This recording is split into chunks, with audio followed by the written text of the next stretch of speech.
सभी साथियों को राम राम। स्वागत है आप सभी का आपके अपने YouTube channel GK GS by Harish Bhardwaj official YouTube channel के अंदर इंडिया जीके की जो हमारी सीरीज चल रही है एचएसएससी 2026 के लिए। इसमें जो आज हम लेक्चर करने वाले हैं वो लेक्चर नंबर 50 करने वाले हैं। इससे पहले कंप्लीट मैं जो है 49 लेक्चर करवा चुका हूँ इंडिया जीके का।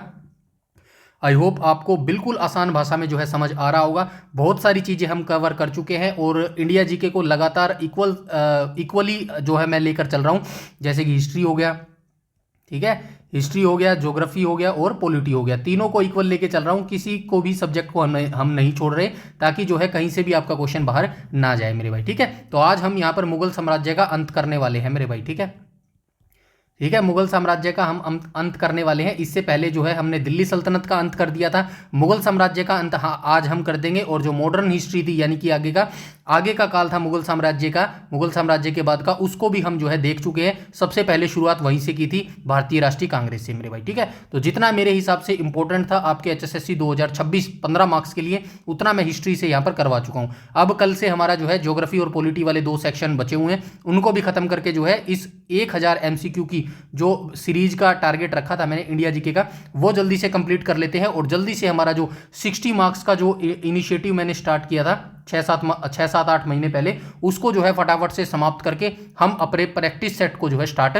कर लेंगे मेरे भाई। ठीक है, तो चलिए आज के वीडियो की स्टार्ट कर लेते हैं। आज हम जो है औरंगजेब के बारे में जानने वाले हैं और औरंगजेब के बारे में थोड़ा सा हम जान लेते हैं, 8-10 पॉइंट इसके बारे में जान लेते हैं और फटाफट से जो है आज इस टॉपिक को जो है खत्म करते हैं मेरे भाई। ठीक है, तो यहाँ पे औरंगजेब मैं लिख देता हूँ और कुछ चीज़ें आपको जाननी जरूरी है, क्योंकि यहीं से जो है आपके क्वेश्चन बनते हैं मेरे भाई। ठीक है, फर्स्ट पॉइंट में आप क्या याद रखेंगे? औरंगजेब का जन्म याद रखेंगे। ठीक है, और क्या याद रखेंगे? पिता याद रखेंगे। वैसे तो ये सारी बातें आपको बताई हैं, पिता और माता जो है। ठीक है, रही बात इसकी मृत्यु की। ठीक है, तो चलिए 4 पॉइंट देख लेते हैं। सबसे पहले इसका जो जन्म है कब हुआ था? नवंबर 1618 में हुआ था मेरे भाई। ठीक है, नवंबर 1618 में इसका जो है जन्म कहां पर हुआ था? गुजरात में जो है इसका जन्म हुआ था मेरे भाई। उसके बाद हम आगे चलते हैं। और पिता इसके कौन होते थे भाई? कोई बता सकता है इसका पिता कौन होता था? चलिए, पिता और माता जो है आप मुझे बताएंगे। उसके बाद हम चलते हैं इसका शासनकाल। ठीक है, शासनकाल की बात करें तो गद्दी पर कब बैठा था? 1658 में ये गद्दी पर बैठा था। और कब तक बैठा था? 1707 तक जो है ये गद्दी पर बैठा था। मृत्यु इसकी थोड़ी देर के बाद हम करेंगे। ठीक है, समझ आई यहां तक सारी चीजें? 1 सेकंड भाई, फोन आ रहा है एक बार। ठीक है, तो ये मृत्यु हम इसकी थोड़ी देर बाद करेंगे। उसके बाद हम आ जाते हैं आगे, कुछ इंपॉर्टेंट पॉइंट देख लेते हैं। जैसे कि इसका पूरा नाम आपको याद रखना है मेरे भाई। ठीक है, पूछ लेता है कई बार एसएससी रेलवे जैसे एग्जाम्स में। इसका पूरा नाम क्या हो गया? मुहीउद्दीन। बड़े अजीब नाम होते थे, मुहीउद्दीन मोहम्मद औरंगजेब।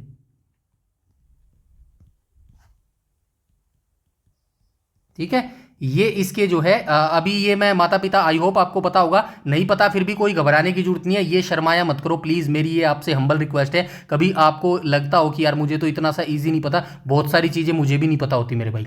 आई बात समझ में? तो इसीलिए किसी भी बात के लिए शर्माना नहीं है, चाहे खाने की बारी आए या फिर पढ़ने की बारी आई। सिंपल सी बात है मेरे भाई, खाने में भी कभी शर्माना नहीं चाहिए। कभी आप किसी के घर जाते हो ना, ऐसा मैंने मोस्टली मेरे साथ रियलाइज़ किया, ये बहुत शर्म आती थी भाई किसी के घर में खाना। दबा के खाना चाहिए भाई, सही बता रहा हूँ। ठीक है, दबा के पढ़ाई करनी चाहिए और दबा के जो है खाना खाना चाहिए। इसीलिए इनके बारे में अभी थोड़ी देर में बताऊंगा, अगर आपको नहीं पता है तो। ठीक है, पहले हम इसका पूरा नाम हम देख चुके हैं, मुहिउद्दीन मोहम्मद औरंगजेब जो है इसका पूरा नाम होता था।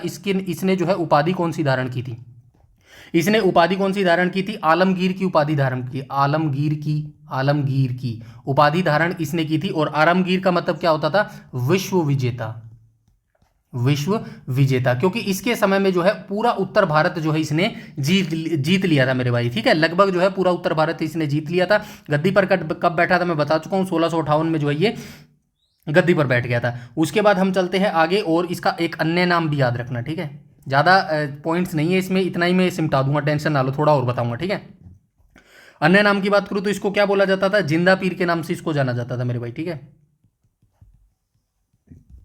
जिंदा पीर के नाम से इसको जाना जाता था मेरे भाई। ठीक है, उसके बाद हम चलते हैं आगे। नेक्स्ट पॉइंट में और क्या याद रख सकते हैं? अच्छा, एक पॉइंट और याद रखना, इसका 2 बार राज्याभिषेक हुआ है मेरे भाई। 2 बार राज्याभिषेक। ठीक है, 2 बार इसका राज्याभिषेक हुआ है। कब हुआ है? पहली बार 1658 में हुआ था, और दूसरी बार कब हुआ? दूसरा बार 1659 में हुआ मेरे भाई, ठीक है। दूसरी बार कब हुआ? दूसरी बार 1659 में हुआ। अच्छा, एक एक बंदा और था जो 2 बार जो है सिंहासन पर बैठा था। हालांकि जो क्वेश्चन पूछेगा ना 2 बार राज्याभिषेक किसका हुआ, उसके अंदर जो है आप आंसर औरंगजेब ही बताएंगे मेरे भाई, याद रखना ये चीज। ऐसा ही हमने कहां पर देखा था? जब हम हुमायूं को पढ़ रहे थे ना, उसके दो दो दो समय कालों में जो है विभाजन उसका बटा हुआ था, यानी कि जो उसका सिंहासन रूढ़ था ना, वो 2 बार गद्दी पर बैठा था, यानी कि उसका जो काल था ना, पूरा उसका समय पीरियड था मरने से लेकर जन्म तक, तो वो 2 कालों में बटा हुआ था। पहला तो 1530 से 1540 के बीच में, उसके बाद 1555 से लेकर 1556 में मेरे भाई, ठीक है। तो ये जो अगर क्वेश्चन पूछेगा ना 2 बार राज्याभिषेक किसका हुआ, कभी आपको औरंगजेब और दोनों दे दे, हुमायूं दे दे, और आप क्या कराओ? हुमायूं कराओ। हुमायूं नहीं करना है आपको, औरंगजेब ही करना है मेरे भाई। आई बात यहां तक सारी समझ में? 1658 1659 में जो है 2 बार इसका राज्याभिषेक हुआ था। उसके बाद नेक्स्ट पॉइंट बात करूं तो कठोर अनुशासन के कारण इसको क्या कहा जाता था? कठोर अनुशासन। कठोर अनुशासन के कारण इसको क्या कहा जाता था? जिंदा पीर जो है इसको मेरे भाई बोला जाता था। उसके बाद हम बात करें आगे तो और क्या बात करेंगे? साम्राज्य का विस्तार देख लेते हैं। इसके समय में साम्राज्य विस्तार कितना था? ठीक है, इसके समय में जो है साम्राज्य विस्तार अंतिम स्तर पर था। मतलब कि कहने का मतलब यह, औरंगजेब जो है अंतिम मुगल सम्राट था, जहां तक जो है मुगल साम्राज्य फैल सकता था, या फिर फली फूली जो है फूल सकता था मेरे भाई, ठीक है। इसके बाद जो है मुगल साम्राज्य के मरने के बाद 1707 में जो है डिक्लाइन शुरू हो गया था, मुगल साम्राज्य पतन की ओर होना शुरू हो गया था। तो याद रखना, साम्राज्य के विस्तार की बात करूं तो इसके समय में, औरंगजेब के समय में जो है मुगल साम्राज्य अपने चरम पर था, और इसके समय जो है कितने सूबे होते थे? 21 सूबे होते थे मेरे भाई। 21 सूबे यानी कि 21 प्रांत होते थे मेरे भाई, ठीक है। ये चीज भी जो है आप याद रखेंगे। इसके बाद इसने एक काम और किया था, जजिया कर का पूरा हिस्ट्री मैं बता के आ चुका हूं, जजिया कर, ठीक है। जब हमने अकबर पढ़ा था ना, अकबर के समय में मैंने पूरी हिस्ट्री बताई थी, जैसे कि पहली बार भारत में जो है जजिया कर किसने लगाया था? मोहम्मद बिन कासिम ने लगाया था 712 ईस्वी में। लेकिन उसने क्या किया था? ये कर जो है ब्राह्मणों, बच्चों और औरतों से जो है दूर रखा था, मतलब इनको जो है इंक्लूड नहीं किया था। उसके बाद आप किसको देखते हैं? मोहम्मद बिन तुगलक को नहीं देखते। उसके बाद आप फिरोज शाह तुगलक को देखते हो, जिसने जो है जजिया कर तो लगाया, लेकिन उसने सभी को कर दिया। मतलब उसका कहना था कि भाई जब ले रहे हो तो सभी से लो, ब्राह्मणों, बच्चों और महिलाओं को क्यों छोड़ रहे हो? तो वो पहला ऐसा दिल्ली सल्तनत का जो है शासक था जिसने ब्राह्मणों, महिलाओं और बच्चों पर भी जो है जजिया कर लगाया था। उसके बाद 1500 आगे जाके अकबर देखेंगे, अकबर जो है इसको 1562 में हटा देता है। उसके बाद हम आगे देखेंगे तो भाई आगे जाके जो है औरंगजेब इसको फिर से लगा देता है, ठीक है। तो 1679 में जो है ये लग जाता है दोबारा से, ठीक है। जजिया कर की वापसी हो जाती है 1679 में जो है, अकबर द्वारा समाप्त करने के बाद जो है ये दोबारा से जो है हिंदू जनता पर जजिया कर लगा देता है मेरे भाई। उसके बाद ये सिखों के साथ भी संघर्ष करता है, सिख के साथ संघर्ष। जहांगीर याद है? संघर्ष।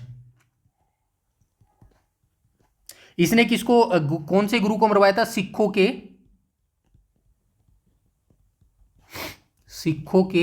9वें गुरु। 9वें गुरु कौन होते थे? गुरु तेग बहादुर जी, तेग बहादुर जी, ठीक है। इनको जो है इन्होंने मरवा दिया था मेरे भाई, ठीक है।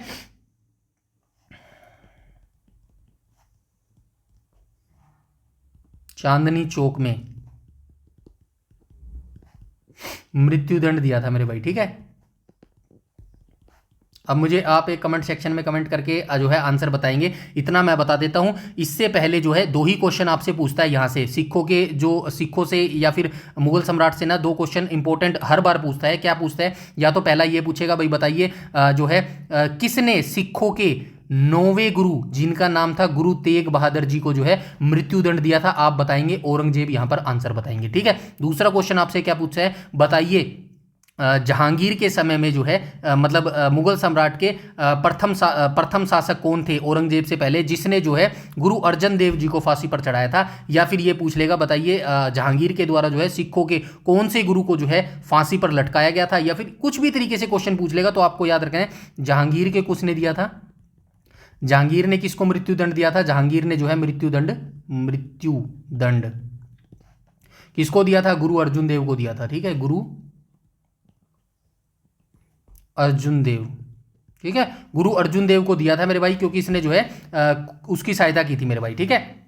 किसकी सहायता की थी, फटाफट कमेंट सेक्शन में बता दो। किसी की सहायता की थी, और सहायता जो है इसने की थी भाई, और सहायता करने के बाद जो है जहांगीर नाराज हो गया था, और इसीलिए जो इसको फांसी दी थी। आप मुझे कमेंट सेक्शन में ये बताओ, ये जो गुरु अर्जुन देव थे ना, यहाँ पे क्या लिखा है, 9वें गुरु थे ये। 9वें गुरु थे, कौन से थे, गुरु तेग बहादुर थे। आप मुझे बताओ, ये जो गुरु अर्जुन देव थे, ये चौथे गुरु थे, ये फिर 5वें गुरु थे? बताओ फटाफट से जो है कमेंट सेक्शन में कमेंट करके मेरे भाई, ठीक है। इसके बाद हम चलते हैं, उसके बाद हम चलते हैं आगे, और मराठा के साथ भी इसका संघर्ष हुआ था भाई, मराठा के साथ संघर्ष, ठीक है। मराठों के साथ संघर्ष हुआ था, और क्या हुई थी, पुरंदर की संधि हुई थी। पुरंदर की संधि लिख लो यहां पे, ठीक है। पुरंदर की संधि कब हुई थी, 1665 में हुई थी, ठीक है। 1665 सही से लिख देते हैं। 1665 में ये संधि हुई थी, और किस किस के बीच में हुई थी, राजा जयसिंह और छत्रपति शिवाजी महाराज के बीच में, ठीक है। याद रखना, ये राजा जयसिंह, माफ कीजिएगा, राजा जयसिंह वर्सेस किसके बीच में हुई थी, छत्रपति शिवाजी महाराज। अच्छा, मुझे लगता है, एक सेकंड, शिवाजी महाराज, मुझे लगता है, देखिए इंडिया जी के जो है ना, मोस्टली हम कवर कर चुके हैं, जहां से आपका जो है एचएसएससी क्वेश्चन पूछ सकता है। लेकिन फिर भी दो चीजें मुझे लगता है कि हमें करनी चाहिए, आप कमेंट सेक्शन में जरूर बताइएगा। एक तो सिख साम्राज्य, सिख संप्रदाय, और दूसरा क्या है, और दूसरा आप क्या कौन सा याद रखेंगे, एक और था यार, मेरे को याद नहीं आ रहा, ठीक है। एक तो सिख संप्रदाय हम पढ़ेंगे, और कौन सा पढ़ेंगे, एक ये शिवाजी महाराज वाला भी हम पढ़ना चाहते हैं, ठीक है। आप कमेंट सेक्शन में बताओ ना कि ये दोनों टॉपिक्स जो है हमें करने चाहिए या फिर नहीं करनी चाहिए। इनको भी अच्छे से पढ़ना चाहिए, क्योंकि जब भारतीय हिस्ट्री की बात आती है ना, तो यहाँ से क्वेश्चन डेफिनेटली पूछता है मेरे भाई, ठीक है। तो ये भी हम करेंगे, फिलहाल तो अभी हम नहीं करेंगे, क्योंकि हम हमारे जो फ्री इनिशिएटिव है ना, उसके ऊपर फोकस करेंगे। पहला हमारा सिलेबस कवर करना जरूरी है, बट यू डोंट वरी, हम ये सारी चीजें करेंगे। कब करेंगे, अभी इनफ टाइम है मेरे भाई, अभी आपका सिर्फ पीएमटी होएगा मेरे भाई, ठीक है ना। अभी थोड़ा सा मैं बता देता हूं, टाइम लगने वाला है, क्यों लगने वाला है, अभी आपका पीएमटी होगा, सिर्फ पीएमटी करवाया जा रहा है। किस किस का, हरियाणा पुलिस का, और किसका, फॉरेस्ट गार्ड का। फॉरेस्ट गार्ड वाले बच्चे तैयारी शुरू कर दो मेरे भाई, ठीक है ना, फॉरेस्टर का, और भी बहुत सारी सो मैनी पोस्ट है, उनका जो है क्या करवा रहे हैं, अभी पीएमटी करवा रही है, यानी कि नाप तुलाई करवाएंगे, आपकी चेस्ट नापेंगे और आपकी जो है हाइट नापेंगे मेरे भाई, ठीक है। ये मेजरमेंट है, पहले ये सभी के मेजरमेंट होंगे, इनमें टाइम लगेगा, उसके बाद आपका रिजल्ट डाला जाएगा, रिजल्ट डालने के बाद जो है फिर आपका क्या करवाया जाएगा, फिर आपका पीएसटी करवाया जाएगा, यानी कि रनिंग आपकी करवाई जाएगी। और यकीन मानो, इन दोनों प्रोसेस में जो है आपका टाइम लगने वाला है, ऐसा मेरा एनालाइज करता है, जिस तरीके से ये चल रही है मेरे भाई, ठीक है। पहले सारी पोस्टों का पीएमटी करवाएंगे, तो जाहिर सी बात है टाइम लगेगा, एक एक दो दिन लगता है मेरे भाई। और जब हरियाणा पुलिस का पीएमटी होएगा, तो कितने हजार बच्चे जो है पीएमटी में जो है अपनी नाप तुलाई कराएंगे, तो इतना आसान नहीं होता मेरे भाई, टाइम लगता है हर चीज में। ये मान के चलो, अभी अप्रैल कौन सा चल रहा है, आज 15 अप्रैल हो गई ना, तो मेरा ऐसा एनालाइज करता है भाई, ये सारी जो प्रोसेस है ना 5 मई तक चलने वाली है, और इसके बाद भी शायद मेरे को टाइम लग सकता है मेरे भाई, ठीक है। तो 5 मई तक तो ये आपका पीएमटी ही चलने वाला है, इसके बाद आपका पीएसटी स्टार्ट होएगा। तो पीएसटी में भी जाहिर सी बात है भाई, सभी अलग अलग पोस्ट करवाएंगे, तो वहां पर भी टाइम लगेगा, पूरा मई इसके अंदर लग जाएगा। मतलब जून या जुलाई में मान के चलो कि आपका एग्जाम हो सकता है मेरे भाई, ठीक है। जून या जुलाई में मान के चलो आपका रिटर्न एग्जामिनेशन हो सकता है हरियाणा पुलिस का। अब आपको देख लेना कितना टाइम आपके पास बता हुआ है, 15 दिन ये हो गए, और पूरा मई ये हो गया, 30 और 10 40 और 5 45 दिन तो ये हो गए। और जाहिर सी बात, जरूरी नहीं है कि 1 जून से ही आपका जो है 1 जून से आपका जो है एग्जाम स्टार्ट हो जाएगा। तो मान के चलो 45 से 50 दिन आपके पास अभी हैं, यानी कि हमारे पास है। अगर जो बच्चा मेरे साथ पहले से जुड़ा हुआ है ना, 7-8 महीने से, मैं देख रहा हूं कमेंट सेक्शन में भी काफ़ी बच्चे कमेंट करते हैं, काफ़ी अच्छे अच्छे, उन बच्चों को स्पेशली बोलना चाहता हूं, आप अपने सिलेक्शन के बेहद नज़दीक है मेरे भाई। बस इस कंसिस्टेंसी को बनाए रखना, फ्लो को बनाए रखना, बस तोड़ना मत मेरे भाई, ठीक है। रिजल्ट चाहे जो भी रहे, उसके बारे में आपको सोचना ही नहीं है, उसके बारे में आपको तब सोचना है जब आपने तैयारी नहीं की होती है मेरे भाई। आप बहुत अच्छा कर रहे हो, बहुत अच्छा आपका आउटपुट मिलने वाला है मेरे भाई, ठीक है। इसीलिए अपनी तैयारी पर फोकस करो, फालतू की चीजें आपको नहीं करनी है। अपना पीएमटी पर ध्यान दो, पीएसटी पर ध्यान दो, और लिखित परीक्षा पर ध्यान दो, आप ही जो है बच्चे सफल हो गए मेरे भाई, ठीक है। अगर मेरे को इतना पता है, मैंने पिछले 7-8 महीने में नॉर्मली 60 मार्क्स का जो है ना वो इजीली कंप्लीट करवाया है, और बिना किसी जो है डिफिकल्ट लैंग्वेज से, बिल्कुल आसान भाषा में मैंने यहाँ पर समझाने की कोशिश करी है। और जो अभी हमारे 50 दिन है, 50 दिन में तो मेरे भाई ऐसी पॉलिश कर देंगे उस पिछले वाले जो हमने मेहनत करी है ना, पिछले आउट इनपुट हमने दो दिया है, उसके अंदर 50 दिन में तो मेरे भाई इतनी पॉलिश कर देंगे जितना आप सोच नहीं सकते मेरे भाई।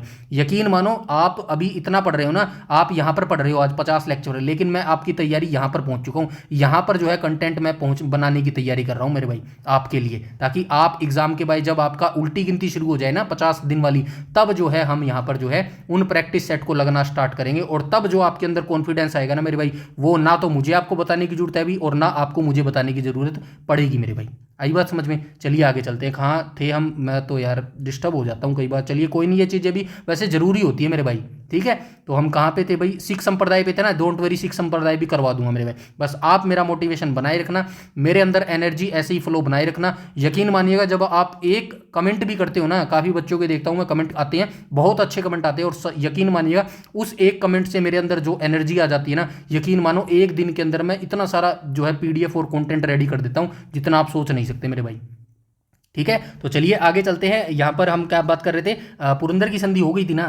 हाँ, ये हो गई थी भाई। देखो, ये याद रखना भाई, डायरेक्ट क्वेश्चन पूछते हैं, बताइए पुरंदर की संधि कब हुई थी, तो आपको बताना है 1665 में जो है पुरंदर की संधि हुई थी। आपसे दूसरा क्वेश्चन ये पूछ सकता है, बताइए पुरंदर की संधि जो 1665 में हुई थी किस किस के बीच में हुई थी, तो राजा जयसिंह के और छत्रपति शिवाजी महाराज के बीच में जो है ये संधि हुई थी मेरे भाई, ठीक है। और ये औरंगजेब का सेनापति होता था, ये भी आप याद रखना मेरे भाई, ठीक है।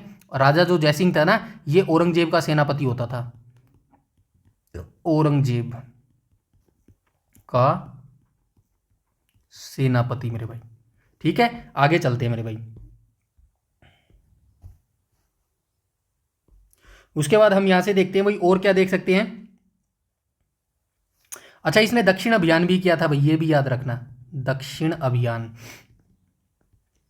जितने भी मुगल साम्राज्य थे मोस्टली दक्षिण अभियान उन्होंने किया था। दक्षिण अभियान की बात करूं तो 1686 में इसने बीजापुर को जीता था मेरे भाई, ठीक है। 1686 में बीजापुर को जीता था। और गोलकुंडा को कब जीता था? गोलकुंडा को भी इसने जीता था। गोलकुंडा को इसने कब जीता था? 1687 में जो है इसने गोलकुंडा को जीता था मेरे भाई, ठीक है। उसके बाद हम आगे चलते हैं, और क्या याद रखेंगे? और तो कुछ ज़्यादा नहीं है, बाकी इसने जो है धार्मिक पाबंदियां लगाई थी मेरे भाई, क्योंकि कट्टर तो होता ही था। धार्मिक पाबंदियां, ठीक है, कट्टर होने की वजह से,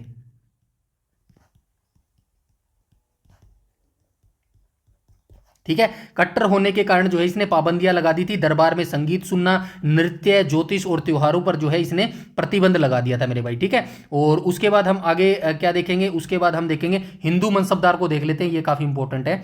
हिंदू मनसबदार, मतलब ये पूछता है कई बार क्वेश्चन कि भाई मनसबदार, मनसबदार कैसे लिखेंगे? ऐसे लिखेंगे। तो मनसबदार से ये क्वेश्चन डायरेक्ट पूछा जाता है कि बताइए जो है किस मुगल सम्राट के शासनकाल में जो है हिंदू मनसबदारों की संख्या जो है सर्वाधिक होती है। आपको ऑप्शन देगा, एक तो औरंगजेब देगा, मैं पहले ही बता देता हूं, आपने देखा भी होगा ये क्वेश्चन, औरंगजेब देगा या फिर अकबर देगा। ये दो ऑप्शन आपको जरूर देगा। अब फटाफट से आप जो है मुझे कमेंट सेक्शन में कमेंट करके बता दो, हिंदू मनसबदार की संख्या, सर्वाधिक संख्या,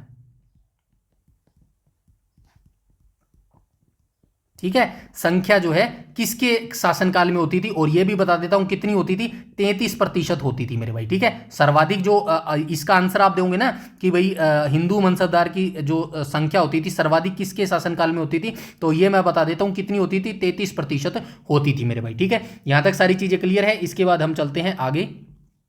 आगे और क्या रह गया? और तो बस यही है, बीबी का मकबरा। ये पिछली वीडियो में भी मैंने बताया था, बीबी का मकबरा, बीबी का मकबरा इसने बनवाया था। और जो है ये कहां पर अवस्थित है? बीबी का मकबरा औरंगाबाद के अंदर ये अवस्थित है मेरे भाई, ठीक है, औरंगाबाद, ठीक है। और किसके लिए इसने बनवाया था? राबिया उद दौरानी के लिए इसने बनवाया था, राबिया उद दौरानी। ताजमहल की फूहड़ नकल इसको बोलते हैं,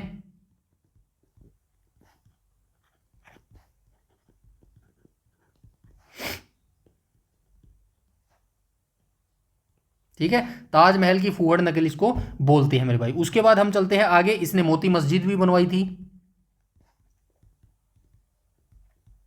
दिल्ली के लाल किले के अंदर। यह भी क्वेश्चन पूछा जाता है भाई, दिल्ली के लाल किले के अंदर जो है मोती मस्जिद कितने बनवाई थी, ठीक है, दिल्ली के लाल किले के अंदर।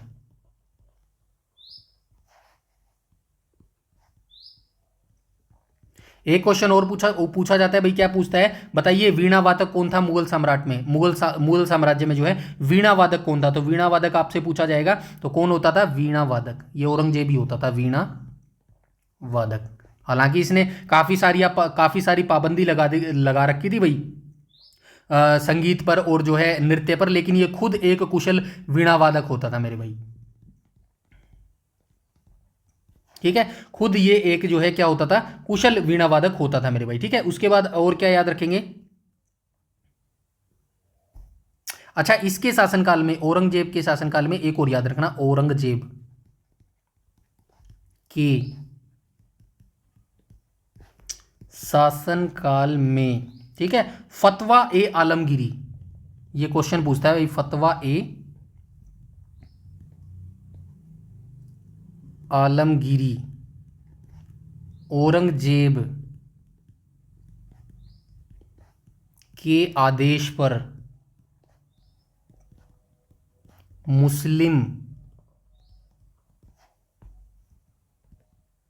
कानूनों का सबसे बड़ा संग्रह कौन सा था, फतवा ए आलमगीरी तैयार किया गया था मेरे भाई। ठीक है, यहां तक सारी चीजें क्लियर है, आई होप यहां तक सारी चीजें क्लियर हो गई होंगी, कोई भी दिक्कत नहीं होगी। अब इसको मार देते हैं मेरे भाई, ठीक है, बस इतना याद रखना है, अब इसको मार देते हैं। कब होगी इसकी मृत्यु, 1707 में जो है इसकी मृत्यु हो जाएगी। कहां पर होगी, अहमदनगर में होगी इसकी मृत्यु। ठीक है, अहमदनगर में इसकी जो है मृत्यु हो जाएगी। और जो है भाई ये अंतिम मुगल सम्राट था, मुगल साम्राज्य का जो जहां पर जो है ये मुगल साम्राज्य अंतिम अपने विस्तार पर था, या फिर कह लो अपने चरम उत्कर्ष पर था मेरे भाई। ठीक है, यहां से जो है डिक्लाइन होना स्टार्ट हो जाएगा औरंगजेब के बाद मेरे भाई। ठीक है, यहां से बाद क्या स्टार्ट होएगा, यहां के बाद जो है उत्तर मुगल काल स्टार्ट होगा मेरे भाई। ठीक है, उत्तर मुगल काल स्टार्ट होगा, उत्तर मुगल काल जो है यहां से शुरू होगा मेरे भाई। ठीक है, शुरू होगा और कहां तक जाएगा, ये जाएगा 1658 तक, नहीं 1658 कहां कह रहा हूं, ये जाएगा 1862-63 तक जाएगा मेरे भाई। ठीक है, यहां पर जो है किसकी मृत्यु होगी, बहादुर शाह जफर द्वितीय की जो है उसको रंगून भेज दिया जाता है, वहां पर जो है इसकी मृत्यु हो जाएगी। मैंने पूछा भी था ये नहीं करवाना, कुछ बच्चे कह रहे थे भाई ये चीज़ नहीं करवानी है, तो डोंट वरी, हम आगे नहीं बढ़ेंगे, हम यहीं तक बढ़ेंगे, औरंगजेब तक ही पढ़ेंगे, क्योंकि मोस्टली जो क्वेश्चन है ना वो औरंगजेब तक ही पूछता है मेरे भाई। ठीक है, यहां तक बात आई समझ में। इसके बाद हम चलते हैं, अब एक एक क्वेश्चनों को लगाना स्टार्ट करते हैं, इससे बाहर आपके क्वेश्चन नहीं जाएंगे मेरे भाई। ठीक है, तो चलिए फटाफट से जो है हम चलते हैं क्वेश्चन नंबर फर्स्ट को देख लेते हैं मेरे भाई। ठीक है, तो क्वेश्चन नंबर फर्स्ट में क्या बोला गया है, वन सेकेंड,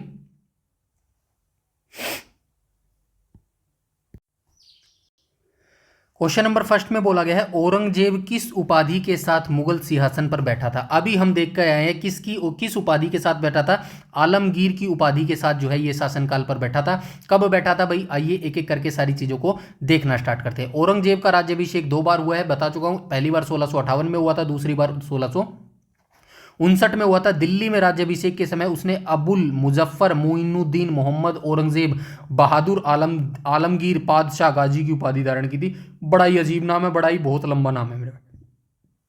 ठीक है, आलमगीर का अर्थ क्या है, आलमगीर एक फारसी शब्द है जिसका अर्थ होता है विश्व विजेता मेरे भाई। ये देखिएगा, जितनी चीजें हम यहां पर पढ़ेंगे ना, सारी चीजें मैं ओवरव्यू में बताकर आया हूं मेरे भाई। ठीक है, शासनकाल की बात करूं तो सभी को पता है 1658 में पहली बार गद्दी पर बैठा था, दूसरी बार 1659 में बैठा था। मृत्यु इसकी जो है 1707 में हुई थी, अहमदनगर में इसकी मृत्यु हुई थी। 50 वर्षों तक शासन किया, उसके बाद जो है मुगल साम्राज्य अपनी भौगोलिक सीमाओं के चरम विस्तार पर पहुंचा। स्वभाव की बात करूं तो औरंगजेब को उसकी सादगी और धार्मिक कट्टरता के कारण जिंदा पीर भी जो है इसको कहा जाता है मेरे भाई। ठीक है, क्योंकि वह अपनी व्यक्तिगत खर्च टोपी सीकर और कुरान की नकल लिखकर जो है निकालता था मेरे भाई। ठीक है, ये जो अपना खर्चा था ना खुद निकालता था मेरे भाई, याद रखना। ठीक है, तो क्वेश्चन नंबर फर्स्ट का राइट ऑप्शन जो है ऑप्शन नंबर बी हो जाएगा। यहां पर जो है ये व्याख्या पूरी आप पढ़ लीजिएगा। नेक्स्ट क्वेश्चन पर चलते हैं, क्वेश्चन नंबर सेकंड पर। क्वेश्चन नंबर सेकंड में बोला गया किस मुगल शासक को 2 बार राज्याभिषेक हुआ था। तो किस मुगल शासक का 2 बार राज्याभिषेक हुआ था।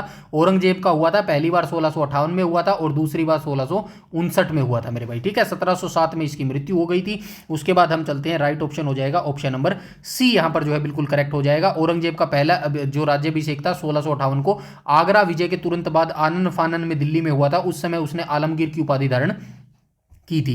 द्वितीय राज्याभिषेक की बात करूं तो उत्तराधिकारी के युद्ध में अपने भाइयों विशेषकर दारा सिखों को पूरी तरह पराजित करने के बाद औरंगजेब ने जो है 1659 को दिल्ली में दोबारा भव्य रूप से जो है अपना राज्याभिषेक करवाया था मेरे भाई, ठीक है। आइए यहां से देख लेते हैं कारण की बात करूं तो पहले राज्याभिषेक के समय गृह युद्ध अभी समाप्त नहीं हुआ था। जब औरंगजेब ने खजुआ और देवराई के युद्धों में निर्णायक जीत हासिल कर ली तब उसने अपनी सत्ता को औपचारिक रूप से और भव्य देने के लिए दूसरा समारोह आयोजित किया था मेरे भाई, ठीक है। उसके बाद हम चलते हैं क्वेश्चन नंबर 3 के ऊपर। 3 में बोला गया है औरंगजेब ने किस वर्ष जजिया कर दोबारा लागू किया था जिसे अकबर ने समाप्त कर दिया था। तो ये सारी डिटेल में बता के आया हूं। पहली बार जो जजिया कर लगा था 712 में लगाया था, किसने लगाया था, मोहम्मद बिन कासिम ने लगाया था मेरे भाई, ठीक है। मोहम्मद बिन कासिम ने लगाया था, ठीक है। अब आप मुझे ये बताओ अंतिम रूप से हटाया किसने था इसको, अंतिम रूप से किस मुगल शासक ने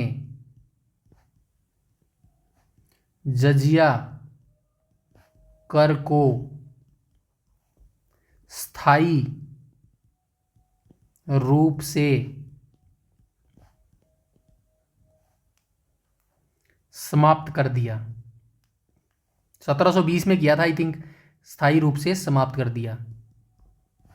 चलिए फटाफट जो है आप मुझे इसका आंसर कमेंट करके कमेंट में बता दीजिए मेरे भाई, ठीक है। आई होप पता होगा, पहले भी मैं बता चुका हूं, ठीक है। 712 में पहली बार मोहम्मद बिन कासिम ने लगाया था। उसके बाद जो है फिरोज शाह तुगलक ने बच्चों और जो है महिलाओं पर भी लगा दिया। अकबर ने इसको बंद कर दिया था और अंतिम रूप से स्थायी रूप से आप फटाफट कमेंट सेक्शन में कमेंट करके बता दो। औरंगजेब ने इसको जो है दोबारा लगा दिया था, 1679 में इसको लगा दिया था। मुगल सम्राट औरंगजेब ने अपने शासनकाल के 22वें वर्ष यानी कि 1679 में जो है गैर मुस्लिमों पर जजिया कर दोबारा लागू कर दिया था। अकबर ने 1564 ईस्वी में इस कर को जो है समाप्त कर मुगल साम्राज्य में धार्मिक सहिष्णुता की नींव रखी थी। औरंगजेब द्वारा इसे दोबारा लागू करने की कट्टरपंथी धार्मिक नीति और रूढ़िवादी उलेमाओं का समर्थन का हिस्सा माना जाता है मेरे भाई, ठीक है।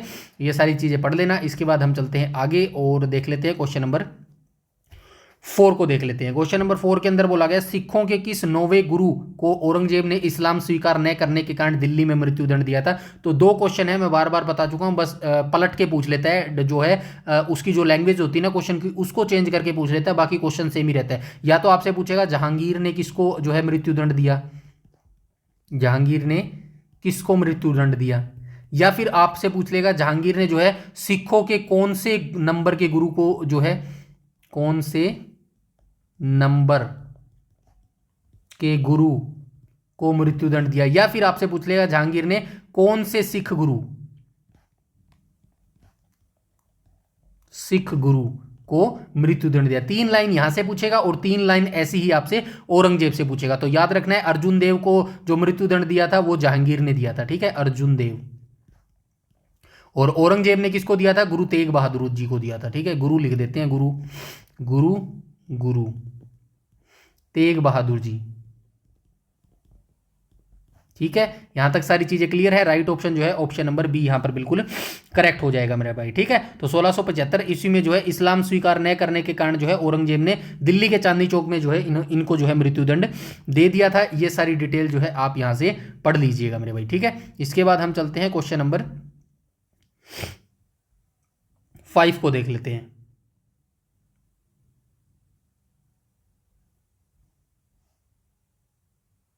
चलो कोई बात नहीं। क्वेश्चन नंबर 5 के अंदर बोला गया है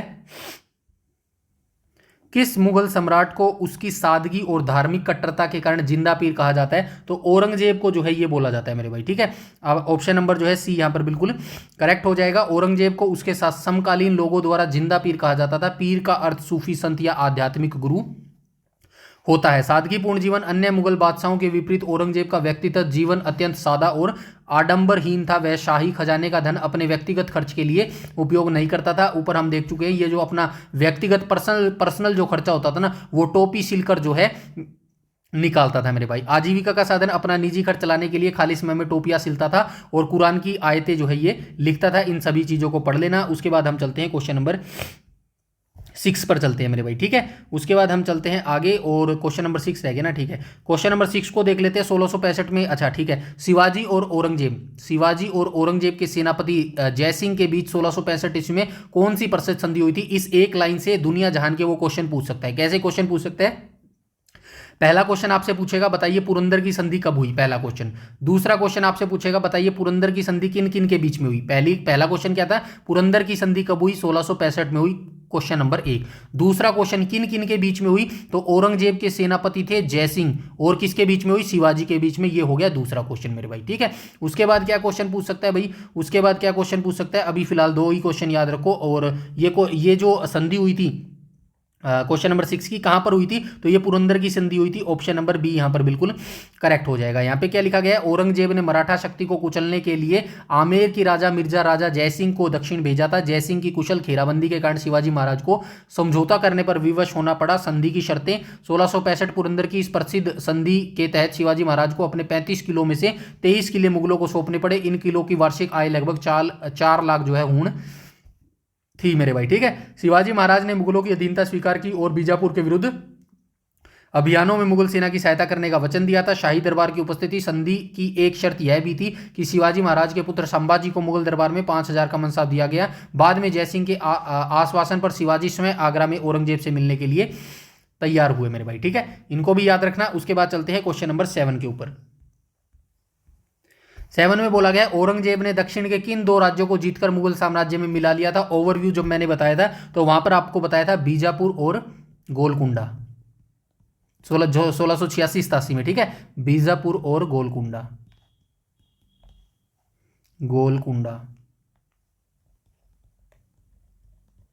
ठीक है। कहां गया? बीजापुर और गोलकुंडा। ऑप्शन नंबर ए यहां पर बिल्कुल करेक्ट हो जाएगा मेरे भाई, ठीक है। बीजापुर को कब जीता था? 1686 में मेरे भाई, ठीक है। और गोलकुंडा को कब जीता था? गोलकुंडा कहा गया? 1687 में मेरे भाई, ठीक है। यहां तक सारी चीजें क्लियर है। उसके बाद हम चलेंगे आगे। इसको आप डिटेल से प्लीज पढ़ लीजिएगा, ठीक है।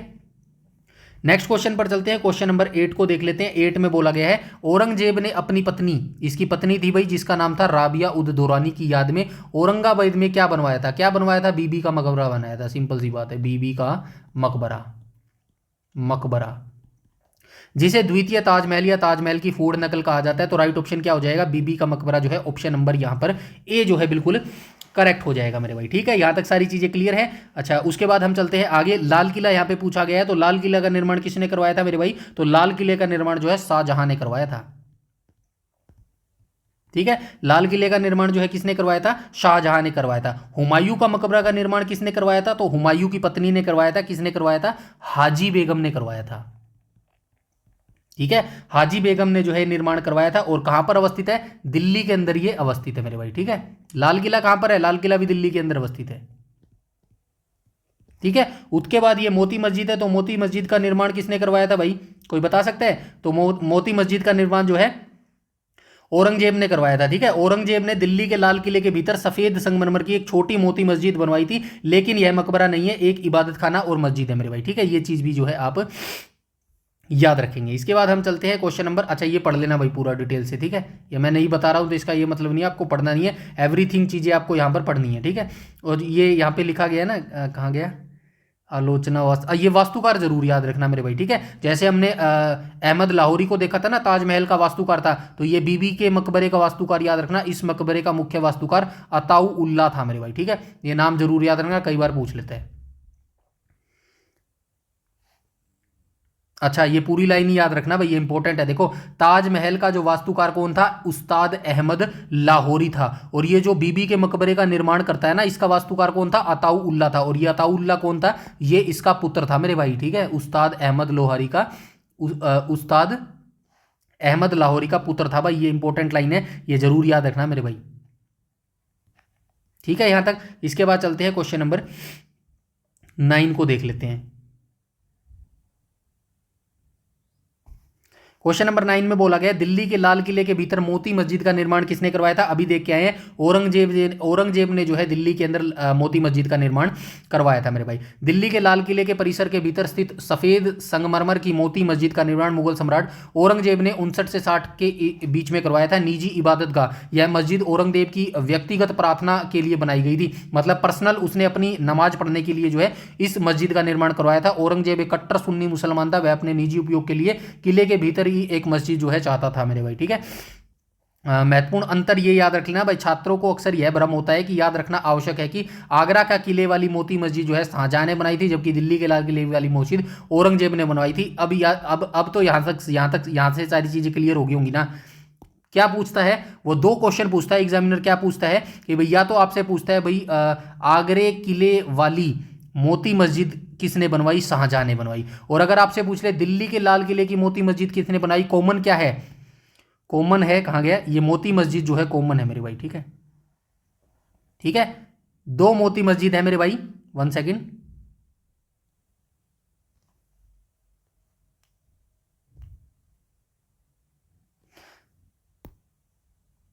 दो मोती मस्जिद है। एक मोती मस्जिद कहां पर है? एक मोती मस्जिद आगरा के अंदर है, जिसको किसने बनवाया था? शाहजहां ने बनवाया था। ऐसे आपको याद रखना है। आगरा में जो ताजमहल है ना, वो किसने बनवाया था? जाहिर सी बात है, सभी को पता है, आगरा का ताजमहल जो है शाहजहां ने बनवाया था। अब आगरा के अंदर जो मोती मस्जिद है वो जाहिर सी बात है शाहजहां ने ही बनवाई है। अब अगर मोती मस्जिद दिल्ली की बात करेगा तो वो किसने बनवाई है? वो औरंगजेब ने बनाई है। बस इतनी सी चीज आपको याद रखनी है मेरे भाई। ठीक है, आगे चलते हैं, क्वेश्चन नंबर 10 को देख लेते हैं।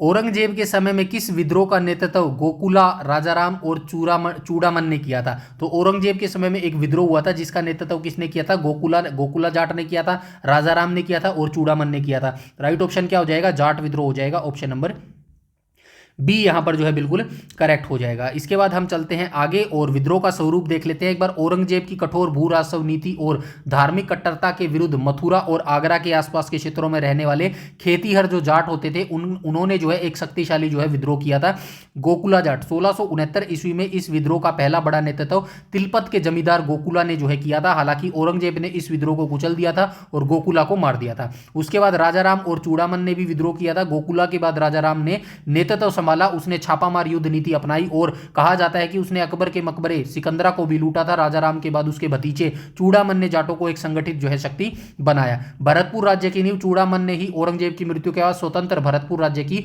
नींव रखने में महत्वपूर्ण भूमिका निभाई थी। भरतपुर किसकी बात हो रही है? वर्तमान में जो राजस्थान के अंदर भरतपुर जिला है ना, उसी की जो है ये यहां पर बात कर रहा है मेरे भाई। ठीक है, यहां तक सारी चीजें क्लियर है। उसके बाद हम चलते हैं आगे मेरे भाई, क्वेश्चन नंबर 11 को देख लेते हैं। औरंगजेब ने किस वर्ष संगीत और नृत्य पर सार्वजनिक रूप से प्रतिबंध लगा दिया था? तो किस वर्ष लगाया था? 1669 में लगाया था। ऑप्शन नंबर बी यहां पर बिल्कुल करेक्ट हो जाएगा मेरे भाई। ठीक है, यहां पे क्या लिखा गया है? संगीत पर प्रतिबंध। ये प्लीज पढ़ लेना यार, ठीक है, काफी लंबा इतिहास है इनका, तो ये आप पढ़ लेना। उसके बाद 1675 यहां पे दिया गया। 1675 इसमें क्या इंपॉर्टेंट काम किया था भाई? 1675 इसमें गुरु तेग बहादुर जी को मृत्युदंड दिया था। ठीक है,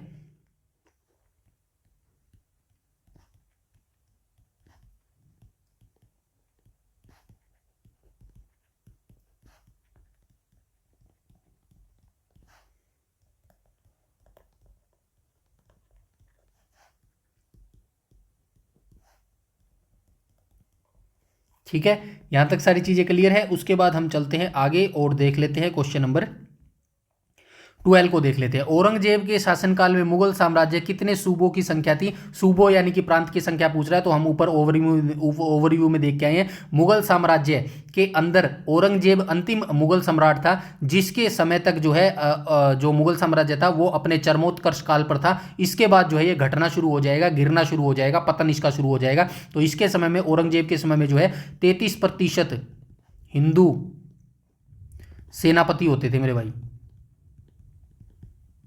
ठीक है,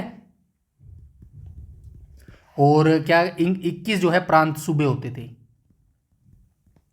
यहाँ तक सारी चीजें क्लियर है। यहाँ पे लिखा भी होगा, औरंगजेब के शासनकाल के दौरान मुगल साम्राज्य अपनी भौगोलिक सीमाओं के चरम विस्तार पर था। दक्षिण विजय, बीजापुर और गोलकुंडा के बाद सूबों प्रांतों की संख्या जो है बढ़कर कितनी हो गई थी, 81 हो गई थी। अकबर के समय में सूबों की संख्या कितनी थी, 12 थी। ये तुलनात्मक जो है डिफरेंस पूछता है, जरूर आपको याद रखना है। आपसे पूछ सकता है भाई बताइए मुगल सम्राट औरंगजेब के समय में जो है सूबों की संख्या 21 होती थी, अकबर के समय में सूबों की संख्या कितनी होती थी, 12 होती थी मेरे भाई। यहां तक सारी चीजें क्लियर हुई। उसके बाद जो है बढ़कर 15 भी हो गई थी, ठीक है। जहांगीर के समय में 15 थी और शाहजहां के समय में 18 थी। ये चीज याद रखनी है, पूछ लेते हैं मेरे भाई, ठीक है।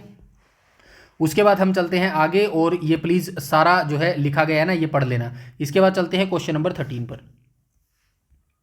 13 में बोला गया, किस विदेशी यात्री ने औरंगजेब के दरबार में एक चिकित्सक के रूप में जो है कार्य किया था। फ्रांसिस बर्नियर ने किया था। ऑप्शन नंबर सी यहाँ पर जो है बिल्कुल करेक्ट हो जाएगा मेरे भाई, ठीक है। तो चलिए आइए देख लेते हैं, इसके बारे में थोड़ा सा डिटेल से जान लेते हैं फ्रांसिस बर्नियर के बारे में। यहाँ पर निकोलो मनुची भी लिखा हुआ है, ये मनुची या फिर मेनुकी जो भी आपको लिखे, दोनों एक ही है, ठीक है। अच्छा, फ्रांसीसी बर्नियर की बात करें तो यह एक फ्रांसीसी चिकित्सक और दार्शनिक था जो 1656 ईस्वी में भारत आया था, और उसने शाहजहां के अंतिम वर्षों और औरंगजेब के शासन के शुरुआती 12 वर्षों का वर्णन किया है। वह दारा शिकोह का निजी चिकित्सक था और बाद में मुगल दरबार के एक प्रभावशाली अमीर दानिशमंद खान के साथ चिकित्सक के रूप में जुड़ा रहा। अब निकोली मनुची की बात करें तो यह एक इटालवी यात्री था जो 14 साल की उम्र में भारत भाग आया था। उसने दारा शिकोह की सेना में एक तोपची के रूप में शुरुआत की थी, लेकिन बाद में उसने चिकित्सा का पेशा अपनाया। बड़ा ही अजीब है भाई, देखो पहले तो ये तोप चलाता था, गोली बारूद करता था, उसके बाद इसने चिकित्सक भी सीख ली। बड़ा ही आसान है यार, उस समय तो होता था। आजकल तो एमबीबीएस की डिग्री लेना कोई आसान काम है क्या यार, कितने, चलिए खैर वो बाद की बातें हैं। उसने अपनी प्रसिद्ध पुस्तक स्टोरियो डो मैगोर में औरंगजेब के काल का बहुत विस्तृत और दिलचस्प आंखों देखा वर्णन किया है। अच्छा, ये दोनों मैंने यहाँ पर क्या क्यों लिखी है पता है आपको, फ्रांसिस बर्नियर और निकोलो मनुची मेरे भाई, दोनों मैंने इसलिए लिखे हैं क्योंकि ये दोनों ही जो है चिकित्सक होते थे और जो है औरंगजेब के समय में होते थे। लेकिन मेन आपसे अगर पूछा जाए, दोनों ऑप्शन दे दे तो आप क्या लगाएंगे, आप फ्रांसिस बर्नियर लगाएंगे, क्योंकि ये जो निकोलो मनुची थी ना, निकोलो मनुची होता था, ये पहले जो है तोपची का काम करता था। यहाँ पे देखो उसने दारा शिकोह की सेना में एक तोपची के रूप में शुरुआत की थी, लेकिन बाद में चिकित्सक का पेशा अपनाया था। लेकिन फ्रांसिस बर्नियर की बात करूं तो यह पहले से एक चिकित्सक था मेरे भाई। यह एक फ्रांसीसी चिकित्सक और दार्शनिक था जो 1656 में भारत आया था। उसने शाहजहां के अंतिम वर्षों में औरंगजेब के शासनकाल की 12 वर्षों का वर्णन किया। तो आप जो है फ्रांसिस बर्नियर को ही जो है टिक करके आएंगे मेरे भाई। यहां तक सारी चीजें क्लियर है। इसके बाद हम चलते हैं आगे, क्वेश्चन नंबर 14 को देख लेते हैं, और ठीक है चलिए क्वेश्चन नंबर 14 को देख लेते हैं। औरंगजेब की मृत्यु 1707 ईस्वी में किस स्थान पर हुई थी, अहमदनगर में हुई थी। ऑप्शन नंबर सी यहां पर बिल्कुल करेक्ट हो जाएगा। मुगल सम्राट औरंगजेब की मृत्यु 3 मार्च 1707 को दक्षिण भारत के अहमदनगर स्थित सैन्य शिविर में हुई थी। उस समय उसकी आयु लगभग 89 वर्ष थी। बताओ इतना साल जी गया और कितना जिएगा।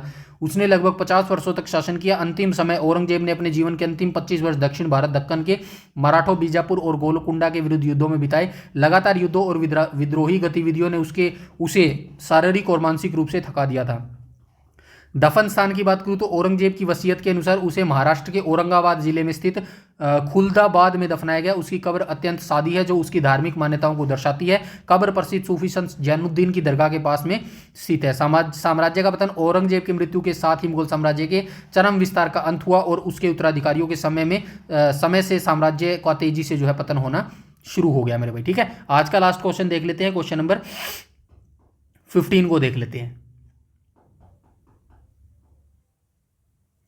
15 में बोला गया है, औरंगजेब के समय में हिंदू मनसबदारों की संख्या सबसे अधिक थी। यह कुल संख्या का लगभग कितने प्रतिशत था, 33% था। ऑप्शन नंबर सी यहाँ पर बिल्कुल करेक्ट हो जाएगा। यह एक ऐतिहासिक तथ्य है। औरंगजेब की धार्मिक कट्टरता के बावजूद उसके शासनकाल में हिंदू मनसबदारों की संख्या मुगल इतिहास में सबसे अधिक थी। आंकड़े अकबर के समय हिंदू मनसबदार कितने थे, लगभग 22% थे, और शाहजहां के समय में लगभग 24% होते थे। औरंगजेब के शासनकाल के उत्तरार्ध में यह संख्या बढ़कर 33%, 1/3 हो गई थी। कारण, इसका मुख्य कारण दक्षिण भारत, दक्कन की विजय थी। बीजापुर, गोलकुंडा और मराठों क्षेत्र को जीतने के बाद औरंगजेब ने बड़ी संख्या में मराठों को मुगल सेवा में शामिल किया और उन्हें उच्च मनसब जो है प्रदान किए मेरे भाई, ठीक है। तो यहां तक सारी चीजें क्लियर हो गई होंगी आई थिंक।